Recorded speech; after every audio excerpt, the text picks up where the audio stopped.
Pagi, selamat datang di bacaan hari ini, hari Selasa tanggal 5 Juli tahun 2022. Selamat datang di bacaan harian, bacaan umum untuk semua zodiak. Ambil hanya jika resonate, silakan lihat description box di bawah video ini untuk rangkuman bacaan hari ini. Hari ini bulan ada di Virgo dan di chart yang relatif sederhana ini hanya planet-planet utama kita lihat bulan membentuk sextile dengan South Node dan trine dengan North Node, dan juga masih di dalam trine dengan Uranus, dan bulan ada di sekitar 20 derajat ya. Jadi kalau kita lihat yang lebih detail di sini, kita perhatikan ini seperti oktagon ya. Di titik 20 derajat itu ada sesuatu ya, ada planet entah apapun. Jadi kalau bulan di 20 derajat 51 menit Virgo, ada South Node di Scorpio, dan di Capricorn walaupun tidak terlalu dekat di 27 derajat. Pluto di Pisces, ada Neptunus di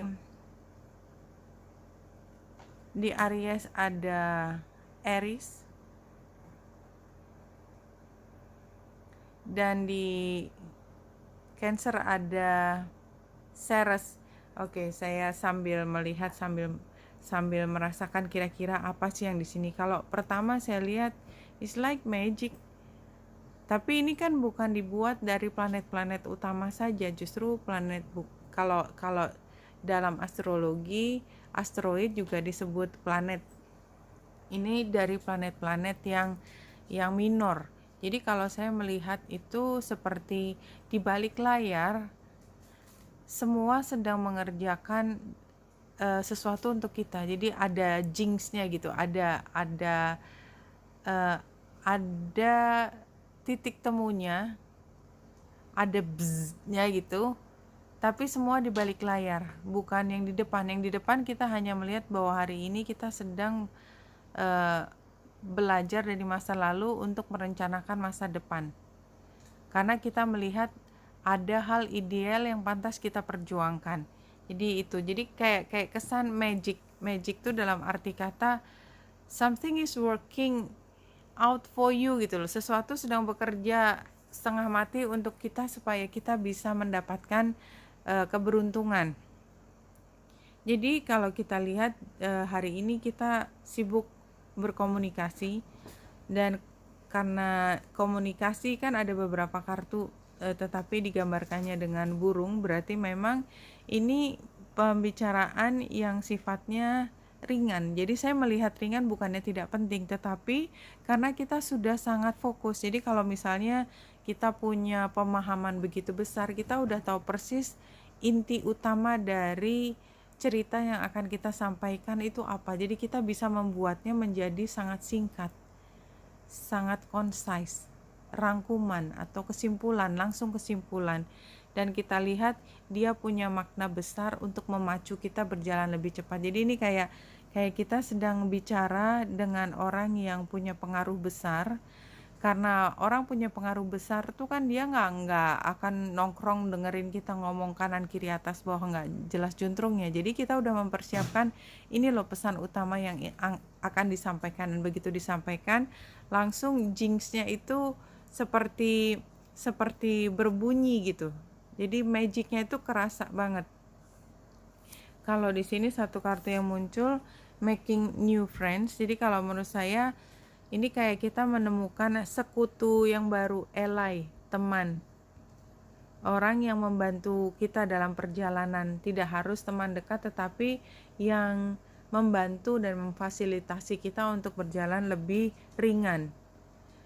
Di sini ada the river queen, flow, letting go, natural movement. Ini di kartu previous event. Jadi kan semua berjalan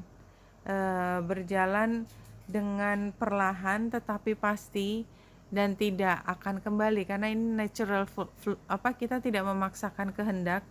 Dan sekarang ini kayak hari dimana kita bertemu dengan kebahagiaan, ini joyful activity, celebration of life, the sun dancer.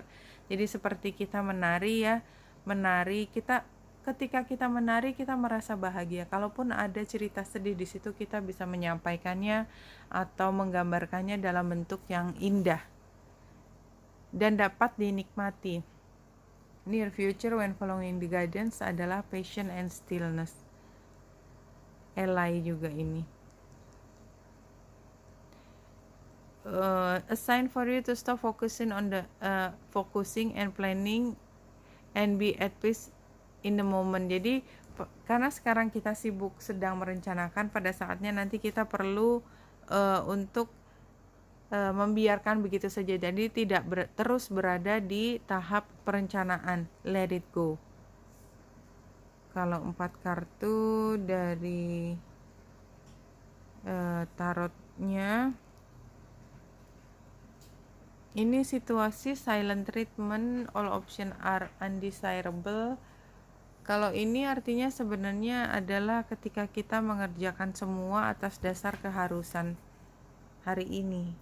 Jadi kayak namanya kan lucky star gitu ya. Ada situasi yang kok kebenaran banget gitu ya. Tetapi ini harus dibayar dengan situasi di mana kita mengupayakan apa yang terbaik yang ada di depan kita. Jadi itu juga nggak datang dengan percuma. Challenge-nya dramatic, escapist, obsesif. Iya, jadi kayak kita membuatnya menjadi berat dan kita tidak mau melakukannya. Padahal sebenarnya kita diminta untuk mengerjakan sebaik-baiknya karena ini chance-nya kita menunjukkan. Advice-nya, iya, kita mengatakan apa adanya, tingkatnya intelektual dan tidak perlu terlalu mendalam, gak jadi masalah. Yang penting kita mampu mengartikulasikan apa yang kita rencanakan dan tidak harus terlalu matang rencananya. Outcome-nya adalah result, reward. Iya, jelas. Jadi memang hari ini tuh kayak kita gak bisa get into deep gitu. Entah kenapa tadi gambar burung yang di Lenormand juga sebenarnya mengatakan hal yang sama dengan Page of Swords ini. Jadi kayaknya memang conversationnya, pembicaraannya itu agak membuat kita cemas, nervous ya, sehingga kita hanya mampu mengatakan sesuatu di tingkat kulit luarnya aja. Tapi oke, karena memang hari ini bukan waktunya untuk mendalam, kita hanya memperkenalkan bagaimana yang tampak di luar. Apa yang lebih mendalam kita bisa dalami barangkali besok atau ketika waktu berikut sudah sampai. Kalau dari Spirit Guides untuk menutup bacaan hari ini mengatakan kepada kita semua, you are your own best and most powerful healer. Jadi ini kita perlu untuk merasa percaya diri bahwa apapun masalah yang kita hadapi, kita akan mampu untuk memperbaikinya, entah sekarang entah besok, seperti itu. Oke, wanita yang dirasa di sini semoga membantu. Salam hati dan cahaya.